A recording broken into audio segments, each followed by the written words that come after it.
अहिंसा के अवतार भगवान महावीर स्वामी के चरणों में कोटि से वंदन। अहिंसा यात्रा के प्रवर्तक आचार्य श्री महाप्रभु के चरणों में कोटि से वंदन। मुनिवृंद, उपस्थित धार्मिक देवी भाइयों बहनों, नवकार सप्ताह के अंतर्गत आज का विषय है करे प्रस्थान सिद्धम की ओर। भगवान महावीर की वाणी है सिद्धानंदमो विद्यान संजयान्त भावो अथ ब्रह्म गत्यम अनुतथिं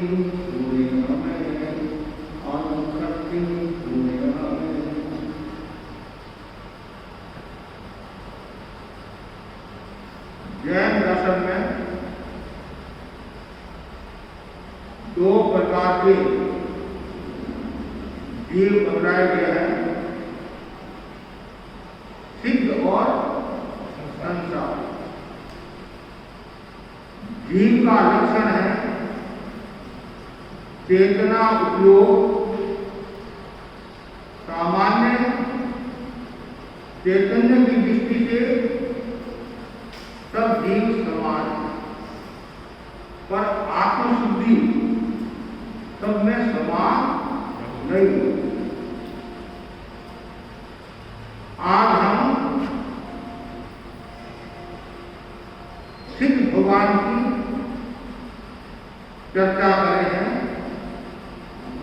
और हमें भी सिद्ध बनना है। बड़ा ही सुंदर कहा गया है,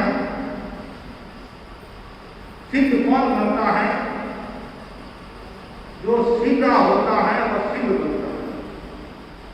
सरल भाषा, जो टेढ़ा है वह कभी सिद्ध नहीं बन सकता।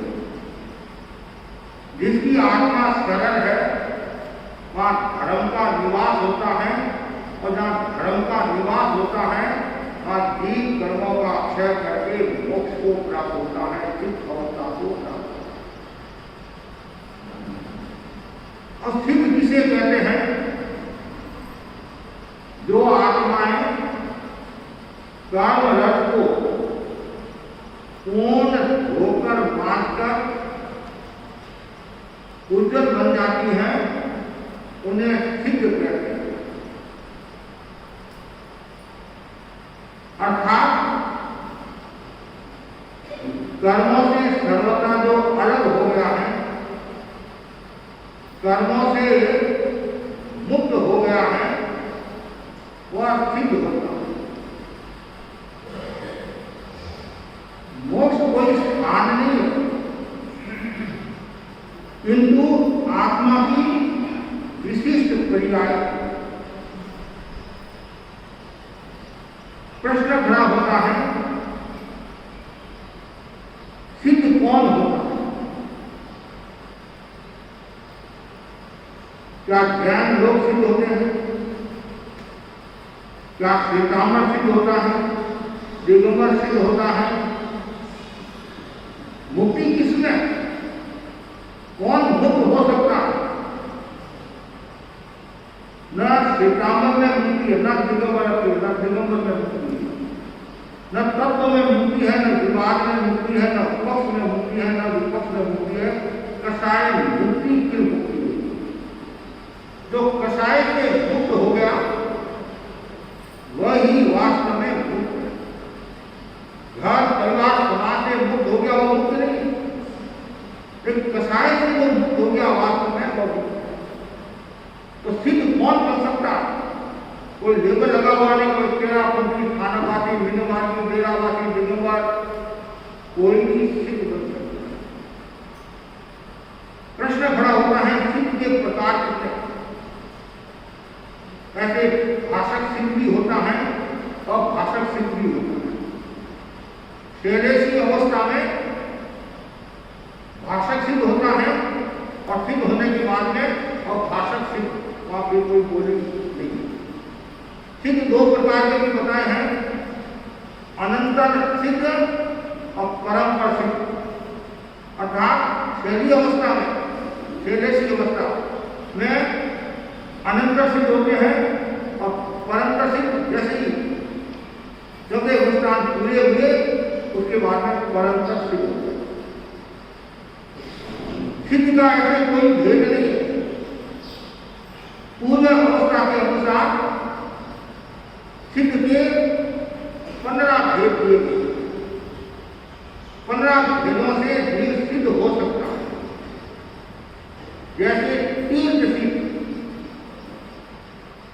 तीर्थ का मतलब साधु, साथी, श्रावक, श्राविका, इनमें से कोई भी जीव सिद्ध हो सकता है।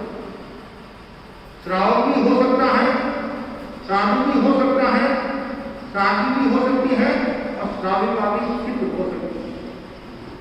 इसको बोलते हैं तीर्थ सिद्ध। जो तीर्थ में दीक्षित हो गया वह सिद्ध अवस्था को प्राप्त होगा। ऐसे श्रावक, श्राविका सीधे मोक्ष नहीं जाते हैं। यदि उनको साधुपना आ गया, भावों में साधुपना आ गया तो वो मोक्ष को प्राप्त होगा। जैसे धर्म संघ है, साधु साध्वी है। वर्तमान में यदि महावीर में जैसे तीर्थंकर भगवान विराजते हैं, जैसे यदि यहाँ तीर्थंकर भगवान विराजते हैं तो तीर्थ में कोई भी मोक्ष को प्राप्त हो, उसको बोलते तीर्थ सिद्ध। और तीर्थ सिद्ध तीर्थ नहीं है, न श्रावक है, न श्राविका है, न साधु है, न साध्वी। अभी तीर्थ की स्थापना नहीं हुई और तीर्थ अवस्था में भी मोक्ष को प्राप्त हो सकता है। कौन मोक्ष को प्राप्त हुआ? मरुदेवा माता। मरुदेवा माता और तीर्थ अवस्था में सिद्ध को प्राप्त हुई। उस समय तीर्थ की स्थापना नहीं हुई थी। भगवान के दर्शन करने के लिए जाती है, घाटी के घोड़े पर बैठे बैठे विचारों में बदलाव आया, चिंतन में बदलाव आया, घाटी पर उनको छीन दिया और मोक्ष को प्राप्त हुआ। ये अतीर्थ तीर्थंकर सिद्ध, जो तीर्थंकर अवस्था में सिद्ध को प्राप्त होते हैं। भगवान ऋषभ से लेकर भगवान महावीर, जितने भी तीर्थंकर हुए, अनंत 24 हो गई है, वो सब तीर्थंकर सिद्ध। और तीर्थंकर सिद्ध तीर्थंकर नहीं है, फिर भी वो सिद्ध हुए। जैसे गौतम स्वामी, सुधर्मा स्वामी, जम्मू स्वामी आदि, कोई भी किसी का भी नाम ले सकते। तो पहला कौन सा हो गया? तीर्थ सिद्ध। और तीर्थ सिद्ध, तीर्थंकर सिद्ध और तीर्थंकर सिद्ध। उसके बाद में स्वलिंग सिद्ध। स्वलिंग सिद्ध का मतलब है रजोहरा, मुख वस्त्रिका आदि साधु का वेश धारण कर लिया और भावों में साधुपना आ गया तो वह स्वलिंग, अपने लिंग में मोक्ष को प्राप्त। अन्य लिंग मतलब कोई भी जाति का है, कोई भी व्यक्ति है, उसके यदि भाव में साधुपना आ गया, कषाय से मुक्त हो गया, वो अन्य लिंग से। उसके बाद में बताया गया है गृह लिंग से। गृहस्थ अवस्था में सिद्धत्व को प्राप्त होता है। मरुदेवा माता का ले सकते वापिस हम मरुदेवा माता को हम कई सिद्धों में ले सकते हैं, स्त्रीलिंग में ले सकते हैं जो वो स्त्री थी, और तीर्थ में ले सकते हैं, और गृह में ले सकते थे वो गृहस्थ थी। ऐसे और भी मिल सकते हैं, लेकिन एक एक उदाहरण मैं आपको बताता हूं। उसके बाद में अन्य लिंग का मतलब क्या होता?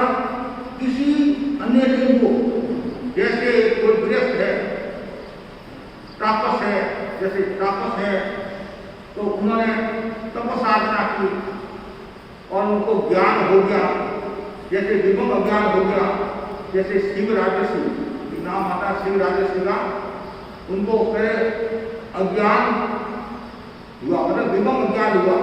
फिर उन्होंने सोचा 7 समुद्र तक ही ये संसार है, 7 द्वीप तक संसार है, उसके बाद में संसार नहीं है, पर इतना ही लोग है, इतना ही है। तो जब ये बात दूसरों ने सुनी, उन्होंने भगवान से प्रश्न किया। भगवान ने कहा ये उनका अज्ञान, उनको जो विमम अज्ञान हुआ है, तो विमम अज्ञान को इतना ही देख सकता है। तो फिर पता चला शिवराज जी को भगवान आए हुए हैं, वो तो और ज्यादा ज्ञानी है। तो भगवान के पास आते हैं, प्रश्न करते हैं, उनका विमम ज्ञान घटा, आसुरी ज्ञान हो गया, फिर वो शिवराज उसके बाद में आता है स्त्रीलिंग। स्त्री के वेश में, जैसे मणि कुमारी वाले से स्त्री के वेश में थी, शंकर जी और स्त्री के वेश में। पुरुष के वेश में जैसे जम्मू कुमार, जितने भी गंधर्व हुए, चक्रवर्तियों ने जिन्होंने दीक्षा ली और उनमें से जो मोक्ष गए, तो स्त्री में तो हुआ तो पुरुष में जितने भी पुरुष है, नपुंसक स्त्री होते हैं, जो यहाँ छक्का बोलते हैं, छक्का बोलते हैं, मेरा बोलते हैं। तो ये 2 प्रकार के होते हैं, एक तो जन्मजात और एक बाद में किया गया हो। तो यहाँ बताया गया जो कृत्रिम नपुंसक होता है वो मोक्ष को प्राप्त होता है, कृत्रिम नपुंसक मोक्ष को प्राप्त होता है। जैसे गांगे मुनि का नाम आता है, गांगे मुनि का नाम आता है जो मोक्ष को प्राप्त होता है। उसके बाद में प्रत्येक बुद्ध का मतलब क्या होता है? जैसे वृक्ष, शमशान, चूड़ी आदि को देखकर निमित्त पाकर उनको ज्ञान हुआ और आत्मा का कल्याण हो गया। जैसे नमी राजर्षि, नाम सुना आपने नमी राजर्षि का? मिथिला के थे, बड़े राजर्षि के, मतलब राजा थे। एक ही उनको बुखार, क्या हो गया? बुखार, इतना तेज बुखार आया, भयंकर वेदना। कहते हैं उनकी सेवा में नौकर चाकर तो थे, रानियां खुद चंदन घिस रही है। क्या घिस रही है? चंदन घिस रही है। रानियां खुद चंदन घिस रही है। तो रानियां की चूड़ियां पहनी हुई थी, सुहाग का प्रतीक है, चूड़ियां पहनी हुई थी, तो वो आवाज आ रही थी, इतनी तेज आवाज आ रही थी, जिनके कारण नमी राजर्षि, उसमें राजर्षि नहीं थी, उसमें राजा थे, नमी राजा के बहुत ज्यादा वेदना। उनकी आवाज कहां से आई, क्या हो रहा है? तो किसी ने बताया आपको बुखार हुआ है और रानिया खुद चंदन की आवाज किसकी है? चूड़ियों की आवाज आई। अच्छा, चूड़ियों की आवाज। फिर रानिया ने सोचा राजा को दर्द न हो, समस्या में आए, तो एक चूड़ी रखकर बाकी सब चूड़ियां उतार दी और चंदन घिस। फिर राजा ने पूछा क्या बात है? चंदन घिसना बंद कर दिया। चंदन घिसना बंद नहीं किया तो फिर एक चूड़ी रखी और बाकी सब चूड़ियां उतार दी। ऐसा कहा जाता है सबका झटका लगा। तो लेकिन आपको भी झटका लगेगा, संसार का झटका तो लगता ही है, यदि ये झटका लगेगा मेरा बात हो जाएगा। और झटका लगा, क्या झटका लगा? अच्छा, एक में कोई दुख नहीं है, दुख 2 में, संघर्ष 2 में है। 2 की पार्टी होती है, एक ही पार्टी नहीं होती है। तो निर्दलीय होगा, लड़ाई भी करेगा, अकेला क्या करेगा? जीत से भतीजा जाएगा। 2 होते तो लड़ाई होती। तो उन्होंने सोचा, चिंतन किया, अकेले में मजा, 2 में संघर्ष है। तत्काल चिंतन होगा, वो निमित्त हो गया थोड़ी, और दीक्षा ली और आत्मा का कल्याण। ऐसे और भी अनेक उदाहरण आते हैं। नवगति का उदाहरण आता है, नवगति उनका उदाहरण आते 4 पत्ते बुद्ध हुए। कितने? 4 पत्ते बुद्ध हुए हैं। करकंडू का भी आता है। हाँ, मतलब पत्ते बुद्ध का मतलब किसी निमित्त को पाकर दीक्षा स्वीकार करना। जैसे उदाहरण के लिए और भी हम, ये तो 4 पत्ते बुद्ध है, इसके अलावा जैसे कुछ उदाहरण आते हैं निमित्त से। जैसे हनुमान जी को वैराग्य कैसे हुआ था? हनुमान को वैराग्य कैसे हुआ? हाँ, डूबते हुए सूरज को देखकर। लेकर उन्होंने दीक्षा ली। तो वो भी ऐसे प्रत्येक गुरु दीक्षा। उसके बाद में स्वयंभू का मतलब है जैसे भगवान स्वयंभू होते हैं, जो तीर्थंकर भगवान होते हैं वो स्वयंभू होते हैं, और दूसरों के द्वारा वो बोधिक नहीं होते हैं। क्यों?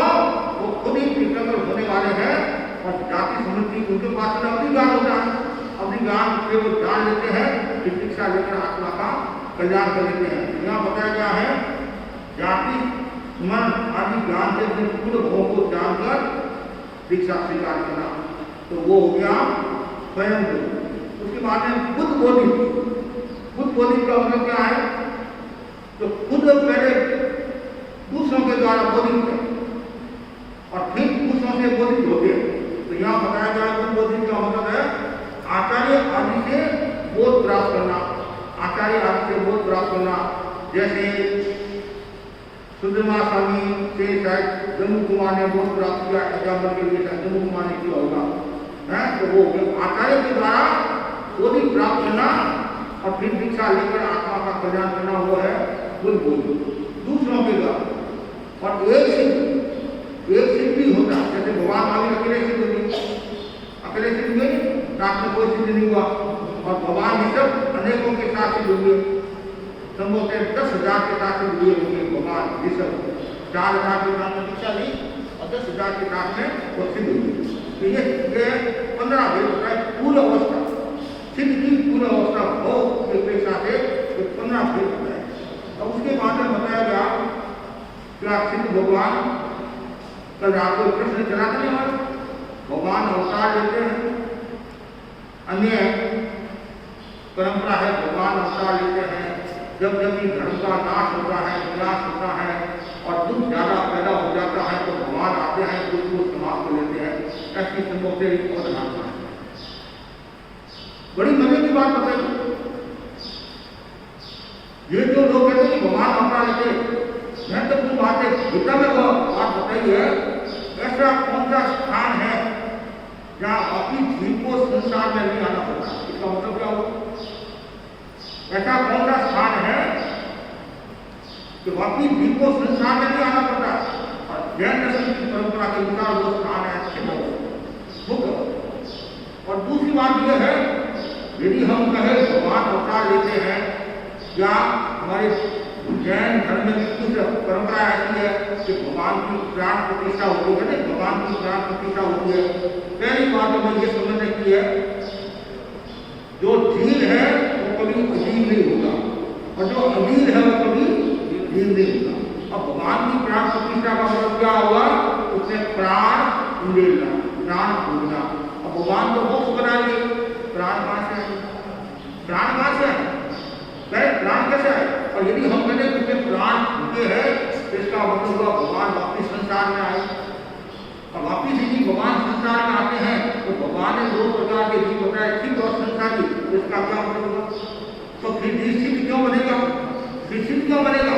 उसको वापिस संसार में आना है। इसलिए ये समझने की बात है, भगवान की कभी प्राण प्रतिष्ठा नहीं होती है। प्राण प्रतिष्ठा किसकी होती है? जो संसारी जीव है उनकी प्राण प्रतिष्ठा हो सकती है, जैसे देवी देवताओं की प्राण प्रतिष्ठा करते हैं, वो भी कैसे? मंत्र शक्ति के द्वारा उसको बुलाया जा सकता है। कोई जरूरी नहीं आ जाए, वो भी जरूरी है। यदि आपके कोई पुण्य का उदय है या आपसे वो कुछ प्रभावित है तो कभी आ सकते हैं। तो संसारी जीवों में देवता की प्राण प्रतिष्ठा हो सकती है, और लेकिन सिद्ध भगवान जो मुक्त प्रदान है भगवान की कभी प्राण प्रतिष्ठा नहीं होती। दूसरी बात बड़ी सुंदर का है संस्कृत के श्लोक में, रक्ते बीजे यथात्यंतम साधु भवती नामपूरे कर्म बीजे तथा रक्ते न रोहती भावपूरे। जैसे बीज नष्ट हो गया, बीज जल गया, वापिस वो पैदा नहीं होता, उसी प्रकार कर्म की बीज जो दग्ध होते हैं, नष्ट होते हैं, तो वापिस संसार में नहीं आएंगे। बहुत सुंदर है संभवतः आचार्य भीमचंद्र का ये श्लोक है। इतनी महत्वपूर्ण बात बता दी, जो बीज नष्ट हो गया है तो बीज पैदा नहीं होता है, उसी प्रकार जो कर्म नष्ट होते हैं तो वापिस संसार में नहीं आता है। तो जब भगवान अवतार लेते हैं, अब यहाँ अवतार का मतलब ये कह सकते हैं, चलिए यथा का धर्म से प्राण बहुत ही मानते हैं। इसमें ऐसा हम कह सकते हैं आचार्य कृष्ण ने लिखा कि जब जब भी कोई धर्म का नाश होता है तो विशिष्ट व्यक्ति का विशिष्ट जीव का प्रादुर्भाव होता है। जैसे उदाहरण के लिए हम विष्णु स्वामी का नाम ले सकते हैं, उधर श्री कृष्ण महाराज का नाम ले सकते हैं, या और किसी का भी नाम ले सकते हैं। तो वो विशिष्ट शक्ति आती है तो वापिस एक बार संसार के वातावरण को स्वस्थ बनाती है।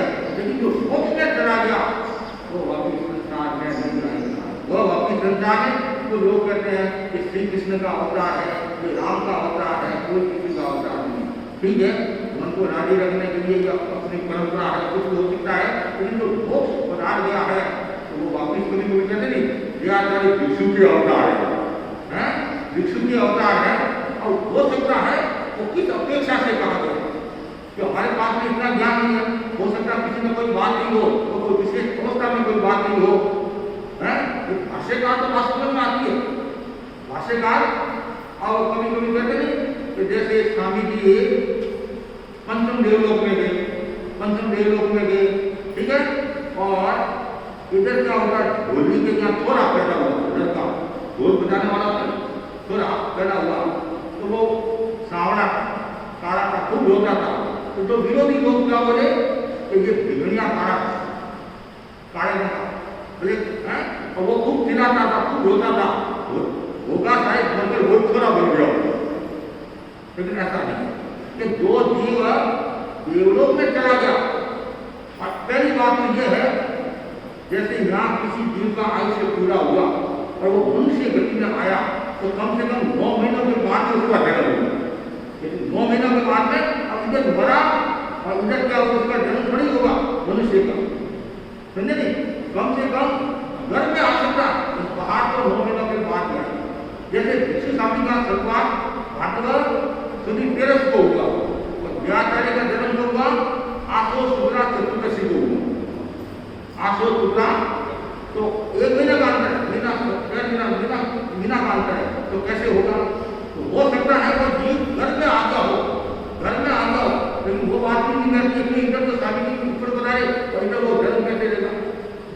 तो ये सारी कभी कभी क्या है भावावेश में भी हो सकता है, कभी श्रद्धा का भाव भी हो सकता है, लेकिन मूल बात में है हमें इतना ही समझना है कि जो जीव मोक्ष में गया है वो वापिस संसार में नहीं आ सकता है, नहीं आ सकता है।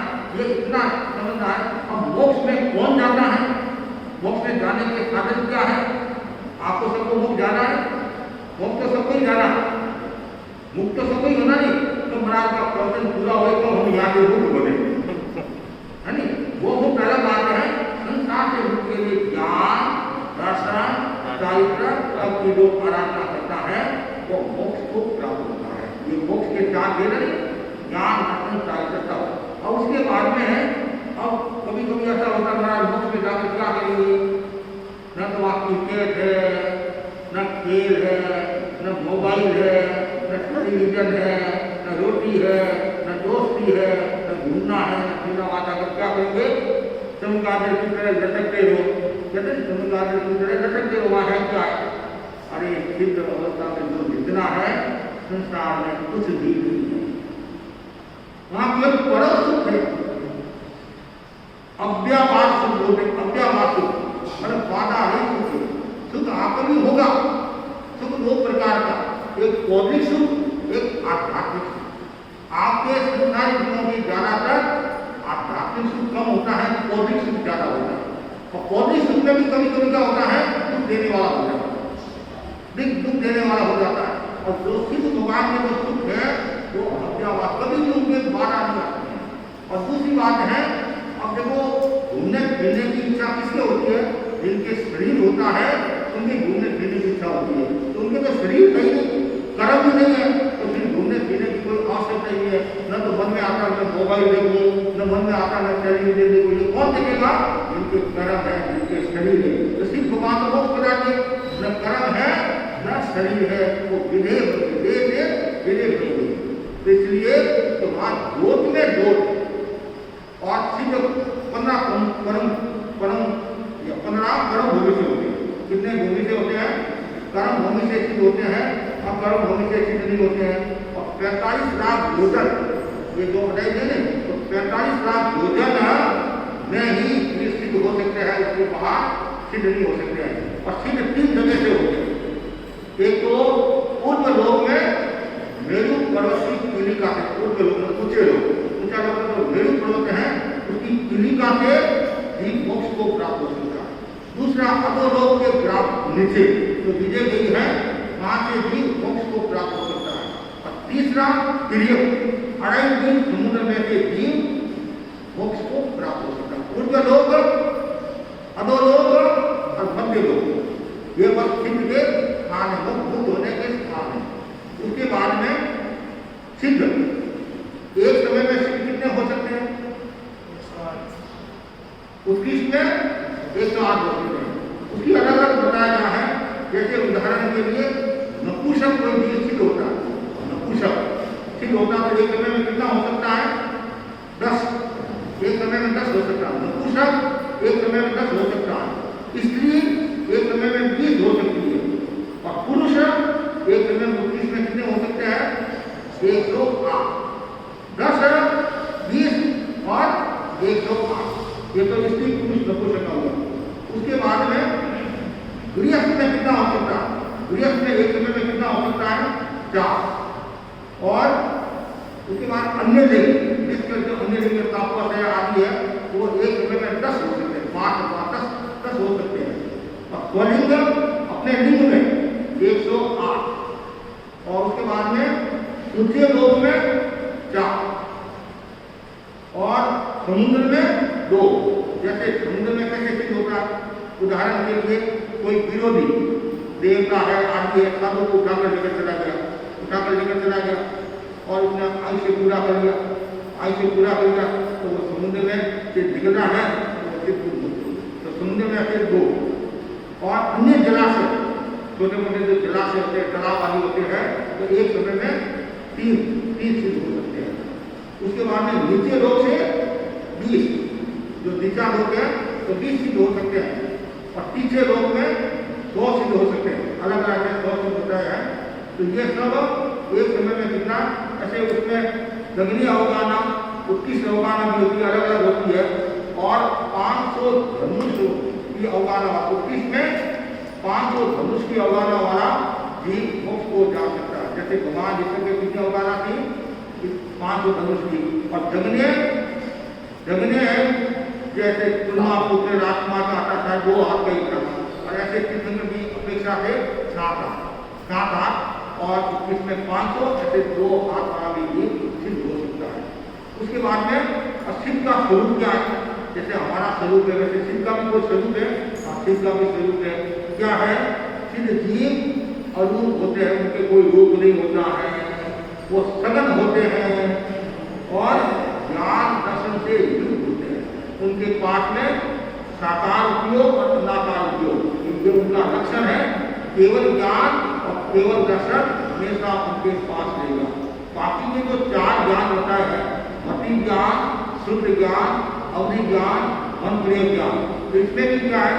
जैसे मति और शुद्ध ज्ञान ये आए हुए वापिस जा सकते हैं। अवधि ज्ञान भी आया हुआ वापिस जा सकता है। अवधि ज्ञान में जो अप्रतिपाती अवधि ज्ञान है वो आया हुआ वापिस नहीं जाता है। फिर बाद में क्या होता है? वो परम अवधि ज्ञान हो जाता है और कुछ ही समय के बाद उनको केवल ज्ञान हो जाता है। और मंत्रिय ज्ञान के बारे में बताया है ऋजु और विपुल। जो ऋजु है वो आया हुआ वापिस जा सकता है, विपुल आया हुआ वापिस नहीं जाता है। और केवल ज्ञान ये एक ऐसा केवल ज्ञान, क्या बोला? केवल ज्ञान ये आया हुआ वापिस नहीं जाता है। तो हमें भी ये भावना माना है, हमें भी केवल ज्ञान को प्राप्त करना है। केवल ज्ञान को प्राप्त करना ये भावना माने जाओ तो सिद्ध का स्वरूप यह है। उसके बाद में सिद्ध भी उन्हें बंद नहीं होते हैं, क्योंकि उनमें फल के कारणों का अभाव होता है। बाकी संसार में क्यों नहीं आते हैं? बंद का कारण क्या है? बसंत जी, राग जी, बंद का जो कारण है वो योग है। बंद का कारण क्या है?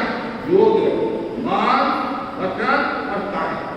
तो सिद्धों के योग है नहीं, तो योग तो तेज के अनुष्ठान है, बाद में योग का अनुष्ठान अयोगी हो जाता है और सिद्ध मोक्ष चले गए तो वहाँ बल का अभाव है, इसलिए वो वापिस संसार में नहीं आते हैं। संसार में कौन आता है? पुनर्जन्म किसका होता है? जिनके राग जैसे उनका पुनर्जन्म होता है। यानी पुनर्जन्म पूर्वभवी था, पुनर्जन्म है। कुछ लोग कहते हैं 5 शरीरों से ये 5 भूतों से शरीर बनता है और फिर ये नष्ट हो जाता है, फिर कोई इसका अस्तित्व नहीं है। कुछ कहते हैं कि जो मनुष्य है वो मनुष्य ही रहता है और कोई पेड़ा है तो पेड़ा ही रहता है। किसी भी अवधारणा ज्ञान दर्शन करना ऐसा नहीं है। जैसा आदमी कर्म करता है जैसा उसको फल मिलता है। तो फल का जो कारण है वो मन वचन काया, प्रवृत्ति और मुख्य है आश्रव भव हेतु का संग्रह मोक्ष कारण। तो भव भ्रमण का जो कारण है वो आश्रव है। मिथ्या अमृत प्रमाद कषाय अशुभ योग आदि ये योग है, ये सब आश्रव के भेद है और बंधन के कारण है। तो मूल मन से कर्मों का मन होता है, वचन से कर्मों का मन होता है और काया से कर्मों का मन होता है। यदि आपने शुभ भावना भाई तो अशुभ का बंधन हो गया, सब भावना भाई तो शुभ का बंधन हो गया। अब गलत बोले तो अशुभ बन का, अच्छे बोले तो शुभ बन का। काया से आपने सब प्रवृत्ति की तो क्या हुआ? सब प्रवृत्ति की सहन किया तो कर्म करेंगे और आपने किसी को मारा पीटा तो कर्मों का फल होगा। जैसे उदाहरण के लिए प्रसन्न राजस्व का उदाहरण आता है, गोतनपुर के राजा तो ध्यान साधना में और ध्यान साधना में लीन है। किसी ने कुछ कहा उनका मन विचलित हो गया, पहली नाटी दूसरी नाटी तीसरी नाटी 7वीं नाटी तक चलेगी और अपनी चिंतन बदला मन से कर्मों का मन भी कर दिया और भूख भी हो गई। ये मन का कारण। अच्छा, वचन से वो सारक पहले भगवान की कितनी निंदा की, कितनी आलोचना की, कर्मों का बंद किया, बाद में उसने पश्चाताप किया तो वापिस उसकी सदगति होगी। और काया से अर्जुन मालिक रोजाना 7 प्राणी को मारता था, 6 पुरुष और 1 स्त्री को। और फिर दीक्षा ली और दीक्षा लेने के बाद में चिंतन बदला और वो पहले चिंतन बदल गया, फिर दीक्षा ली और 6 महीना तक कठोर साधना की, बेले बेले की तपस्या की और चारों दिशाओं में उन्होंने साधना की, चारों दिशाओं में 1.5 महीना तक साधना की। और लोग खूब गाड़ियां देते हैं, उन्होंने इतना काया से सहन किया, परिणाम दिया आया वो मोक्ष को प्राप्त हो गया। और देखो वो प्रवृत्तियां प्राप्त हो गया, पहले कर्मों का बंद किया, फिर कर्मों से छुटकारा पाया। मन से प्रसन्न राजस्वी, वचन से वो साधक और काया से अनुभव। पहले बंद किया फिर तोड़ा, बंद किया तोड़ा। तो ये पश्चिम भगवान के ये बंधन का अभाव है, इसलिए वो अपने संसार में नहीं है। और फिर आगे बताया जाता है सिद्ध भगवान कहाँ ठहरते हैं? कहाँ ठहरते हैं भगवान? योग के अगले भाग में है। कहाँ ठहरते हैं, फिर कहाँ रुकते हैं, कहाँ रुकते हैं? और लोग एक प्रक्रिया फिर आगे नहीं जा सकते। आगे क्यों नहीं जा सकता है? धर्मास्तिकाय नहीं है। क्यों? जीव और ऊपर की गति में काय कौन है? धर्मास्तिकाय। आगे धर्मास्तिकाय है नहीं, इसलिए नहीं जाएंगे, अलोक में मोदी जाएंगे। उसके बाद में शरीर कहाँ छोड़ते हैं? शरीर कहाँ छोड़ते हैं? केसिंगा में। केसिंगा में छोड़ सकते कोई, यदि यहाँ से दूर होने वाला जाके छोड़ेगा। 2.5-20-15 क्षेत्रों में वो शरीर छोड़ते हैं। जैसे कहाँ रुकते हैं, कहाँ ठहरते हैं, कहाँ रुकते हैं और कहाँ शरीर छोड़ते हैं, ये।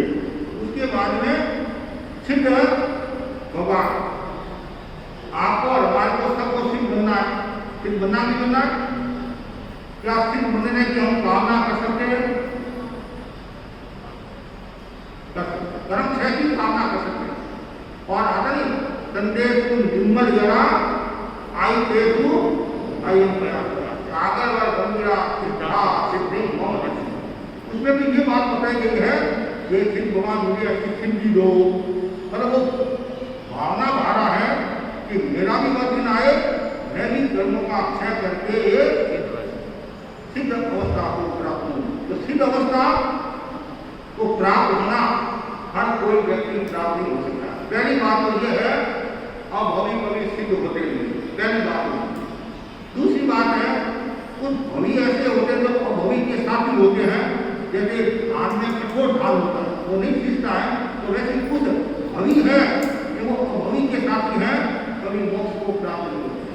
तीसरी बात यह है भव्य आत्मा तो है लेकिन ऐसा कोई निमित्त मिले, ऐसा कोई वातावरण हो तो मोक्ष को प्राप्त हो सकता है।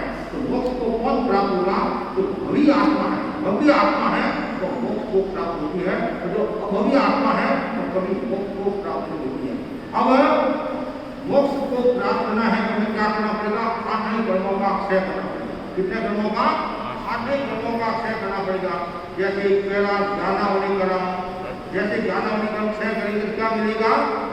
केवल ज्ञान, फिर केवल दर्शन, फिर आत्मिक सुख, ये सब है नहीं। फिर उसके बाद में संवेदन, फिर अटलवान, फिर उसके बाद में निरकारिता है, अगर लघु अमूर्ति कह दो, अगर लघु और फिर अंतराय। ये एक एक कर्म क्षय करेंगे और एक एक गुण प्रकट होगा। इसलिए सिद्धों के गुण कितने हैं? सिद्धों के कितने गुण हैं? 8। अरिहंत के 12 है, सिद्ध के 8। अरिहंत और सिद्ध में क्या अंतर है? शरीर है। हाँ, एक शब्द में बताना। शरीर सुनने राजी, अरिहंत और सिद्ध में क्या अंतर है? एक शब्द में बताना है। अरिहंत सकर्मा है, सिद्ध अकर्मा है। अरिहंत के भी कर्म है, 4 कर्म है, सिद्ध के कोई कर्म नहीं है। अरिहंत सशरीरी है, सिद्ध अशरीरी है, एक शब्द में। और अंक में 4 कर्म और 8 कर्म। इन्होंने 8 कर्मों का क्षय किया। और सिद्ध भगवान का वीर्य कितना रहता है, या लगातार सिद्ध होते रहते हैं, उसका वीर्य कितना रुकते भी है। 1 महीना 2 महीना में सिद्ध नहीं हुआ, 3 महीना में सिद्ध नहीं हुआ, उसको बोलते वीर्य का, कहते हैं। जैसे अंजना का वीर्य काल हुआ कितना 12 साल हुआ, और पति छोड़कर चला गया, उसको मिला नहीं, उसको बोलते वीर्य का। जैसे आपका परिवार का कोई सदस्य चला जाता है तो वीर्य हो गया, मतलब दुख हो गया। तो सिद्ध लगातार 21 में 6 महीना तक कोई चीज सिद्ध नहीं हो सकता। कितना? 6 महीना, 6 महीना वीर्य काल हो। जैसे जीव आज सिद्ध हुआ उदाहरण के लिए, तो 21 में वो 6 महीना तक बाद में कोई चीज सिद्ध नहीं हुआ। ऐसे तो हर पल हर क्षण चीज सिद्ध होते रहते हैं, लेकिन 21 में 6 महीना का वीर्य काल, उसको बोलते वीर्य काल। और सिद्ध का रंग कौन सा है? लाल रंग के प्रतीक। और उनका ध्यान कहाँ कराया जाता है? दर्शन केंद्र पर ध्यान कराया जाता है। दर्शन केंद्र एक पीने और पितृ दो ज्योति और फिर उसके बाद में अक्षर कितने हैं सिद्ध भगवान के? 5 अक्षर। 5 अक्षर सिद्ध भगवान देव पद में आते हैं, गुरु पद में आते हैं। देव पद में क्यों आते हैं? वो हमारे आदर्श पुरुष है। जैसे कल मैंने आपको बताया, देव हमारे अरिहंत है, वो हमारे आदर्श है। और भगवान कौन है? महावीर। तो देव के साथ भी जुड़ा हुआ भगवान हमारे महावीर स्वामी है, वो हमारे आदर्श है। और इतने आदर्श है जिनकी हम कल्पना नहीं कर सकते हैं। और जो भगवान महावीर को हृदय में बैठा देता है, या दोनों सिद्धांत को हृदय में बैठा देता है, उसका पूरा पार हो जाता है। तो जिसने भगवान ने जीव के 2 प्रकार बताए, सिद्ध और संसारी। और संसारी जीव की अलग व्याख्या है, आप हमारे मोह सिद्धांत के बारे में बताना है। और दूसरी बात है कि हमें प्रस्थान करना है, सिद्धत्व की ओर प्रस्थान करना है। और सिद्धत्व की ओर प्रस्थान कैसे होगा? पहले हमें सिद्ध को जानना होगा, उनकी प्रक्रियाओं को जानना होगा। उदाहरण के लिए जैसे आपको दुकान करना है, तो पहले उसकी प्रक्रिया जानते नहीं जानते हैं, तो कितना धन लगेगा, क्या व्यापार करूँ, यहाँ पे लोगों की क्या मांग है, तो वो पहले प्रक्रिया होनी पड़ती है। तो वैसे ही सिद्ध बनना तो पहले ये सब जानना पड़ेगा कि सिद्ध कैसे होता है। तो जैसे दुकान करते हैं तो पहले सब प्रक्रिया पूरी करनी पड़ती है, तो वैसे इसमें भी पूरी प्रक्रिया करनी पड़ती है। और सिद्ध कहाँ से आकर बन सकता है? क्या नरक का जीव सिद्ध बन सकता है, तिरस का जीव सिद्ध बन सकता है, मनुष्य का जीव सिद्ध बन सकता है, देवता का जीव सिद्ध बन सकता है, कहीं से भी। मतलब 4 जो गति है, जैसे तिरस गति है, तो तिरस गति से जीव कोई बता सकता? मनुदेवा माता के बारे में एक ऐसा विशेष उदाहरण है, वो अव्यवा राशि में अव्यवा राशि में वो व्यवा राशि में आई, केरे के भोग में आई, और फिर सीधी मनुष्य नहीं बनी और मोक्ष में चली। तो तिरे से बनी, क्यों? मेरा तिरे से नहीं वनस्पति है, तो ये वनस्पति का उदाहरण। ऐसे नारकी से आया हुआ जीव, नारकी से आया हुआ जीव वो सिद्ध होगा भगवान महावीर नहीं, आगे तो पीछे भी तो हुआ ही होगा। अनंत थोड़ी सी है, जैसे आगे जैसे जो भी जीव अभी राजा श्रेणी का जीव है, राजा श्रेणी का जीव नरक में है और फिर बाद में मनुष्य बनेगा और मोक्ष। ऐसे देवता जैसे भगवान महावीर का जीव देवलोक से आया और साधु बना और मोक्ष में गया। तो कहीं से भी उसकी एक प्रक्रिया गतागत का जीव ठोकरा आता है, उसमें शायद तेजस और वायुमाया का जीव, कोई भी शत्रुंद्र से निकला हुआ जीव, असली पंचेंद्री, असली मनुष्य से निकला हुआ जीव सिद्ध नहीं हो सकता। पृथ्वी अब पानी इन तीन में से निकला हुआ जीव यदि वो मनुष्य हो गया, मनुष्य होगी तो साधु बनकर मोक्ष को प्राप्त हो सकता है। नारकी से निकला हुआ बन सकता है और देवलोक से निकला हुआ बन सकता है, मनुष्य गति से आया हुआ जीव भी बन सकता है। ऐसा कोई उदाहरण आता है, चिंतन करना आता हो तो बता देना। सामान्यतः तीर्थंकर जो बनते हैं वो नरक और देव गति से आया हुआ है। तो तीर्थंकर के लिए विशेष नियम है और केवली कोई भी बन सकता है, चारों गति में से आकर कोई भी चीज केवली बन सकता है। तो ये सिद्ध भगवान की रचना मैंने आपके सामने की। नमो सिद्धारम, मैं सिद्ध भगवान को नमस्कार करता हूँ, सिद्ध भगवान को। और जो तनाव में रहता है, मानसिक तनाव में रहता है, उसके लिए ये राम बाण पोषण है और विशेष मंत्र है नमो सिद्धारम। इतना भी याद रहे, सिद्धा सिद्धा बोलते रहो, आपका काम सिद्ध हो जाएगा। तनाव से मुक्त मैंने प्रारंभ कहा नहीं, हमारे को स्वराज में संत मिले थे थानावादी परंपरा के देवेंद्र मुनि, उन्होंने बताया था हमारा सीधा सा उत्तर है, जो सीधा होता है वो सिद्ध होता है। इतनी सुंदर व्याख्या थी, तो सीधा होगा कोई सिद्ध होगा, टेढ़ा तो सिद्ध कभी होगा, होने वाला नहीं है। सही से टेढ़ा होना अलग बात है, अष्टावक्र ऋषि की तरह, लेकिन मन से यदि कोई टेढ़ा है तो कभी सिद्ध नहीं होगा। क्यों? माया जो सरल है, जैसे गुरुदेवा माता सरल थी तभी सिद्ध होगी, नहीं तो सिद्ध नहीं होगी। तो हमें ये भावना बना सबसे पहले तो सरल, मन में कोई कपट न हो। जिस कपट कहते नहीं, बच्चे की तरह, छोटा बच्चा होता है जैसे ईसा मसीह ने कहा था, वो बच्चे को गोद में लेगा कि भाई बच्चे की तरह सरल हो, ये निर्दोष है, इसमें कोई दोष नहीं है। और ऐसा भी कहा जाता है 12 वर्ष तक की उम्र के जो बच्चे होते हैं, उनके नीचे के जो केंद्र होते हैं, शक्ति केंद्र, तेजस केंद्र, स्वास्थ्य केंद्र, वो सोए हुए रहते हैं और ऊपर के केंद्र जागे हुए रहते हैं, उनके मन में इतना पाप नहीं होता। जैसे ही बड़ी उम्र हुई तो ऊपर वाले सोने लग जाते हैं, नीचे वाले जागने शुरू हो जाते हैं, तो वो पाप शुरू हो जाता है। तो हमें क्या करना है? हमेशा सरल रहना है, सीधा रहना है। और जो सीधा होगा, एक बात है, संसार में सीधा अपना नहीं चलता है। संसार में यदि सीधा हो गए तो आपको खा जाएंगे। तो कहते नहीं, पति से कहती है माका रिजो बारवा माका माका हुए, पति रे संसार में माका नहीं रहना, फिर ये लोग आपको जीने नहीं देंगे। जैसे जंगल में लकड़ी होती है, जंगल में लकड़ी वृक्ष होता नहीं, तो सीधा होता है, उसको काटते, पेड़े को कोई नहीं काटता। और ध्वज में सीधी लकड़ी काम आती है, टेढ़ी लकड़ी काम नहीं आती है। ये दीवार में सीधी लकड़ी काम आती है, टेढ़ी लकड़ी काम नहीं आती है। तो वैसे ये सिद्ध होना है तो हमें सीधा रहना पड़ेगा। और तो सीधा है तो यदि आपको उतना तत्व ज्ञान भी नहीं है, तो यदि आप एकदम निष्खाली से करें, एकदम मतलब कोई मन में पाप नहीं है, तो मोक्ष को प्राप्त हो सकते हैं। न राग है, न द्वेष है, इसका भावना हो, मेरा भी दिन आए, मैं भी लोगों का अक्षय करके मोक्ष को प्राप्त हूँ। उसके लिए एक विशेष साधन है, वो है साधु बना लेना।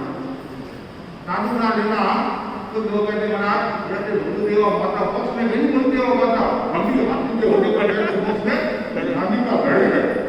वो आत्मा सरल थी, वो आत्मा पवित्र थी, वो आत्मा निर्मल थी।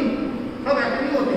गुरुदेव माता एक उपवाद है, ऐसा होता नहीं है कि कौवा राशि से तेरे जो घर में आई मनुष्य बनी और मोक्ष नहीं। तो सामान्य है 9 घाटियां पार करने के बाद में मनुष्य का जन्म मिलता है। 9 घाटी मतलब 5 आवर, 3 विग्रही, असली, पंचेंद्री, इस सबको पार करने के बाद में मनुष्य को प्राप्ति होती है। तो वो एक उपवाद है, तो ये मनुष्य का फल मिला और मोक्ष को प्राप्त हुए। तो सही मैं कहना चाहता हूँ, आप सभी यहाँ जो अध्ययन करते हैं, या आपको मोक्ष जाना है तो ये सब जो बातें बताई है, चिंतन करना सबसे महत्वपूर्ण बात है। प्रस्ताव करो 8 गुणों का स्वाध्याय कर लो तो आपसे दुख दुख हो जाएंगे। माना भाव कि मैं फिर बनूं हो जाना, इनकी माँ खेलते रहो और यदि आपकी वो बात पूरी होगी आप फिर ऐसे आप पूरी कर लेते माँ, ऐसे नहीं कर माँ खेलते जाओ और जिस दिन आपका काम पूरा हो गया तो माँ की भूल हो जाएगी, सिद्ध हो जाएंगे। इसलिए हमें अपेक्षा मतलब ये भावना करना है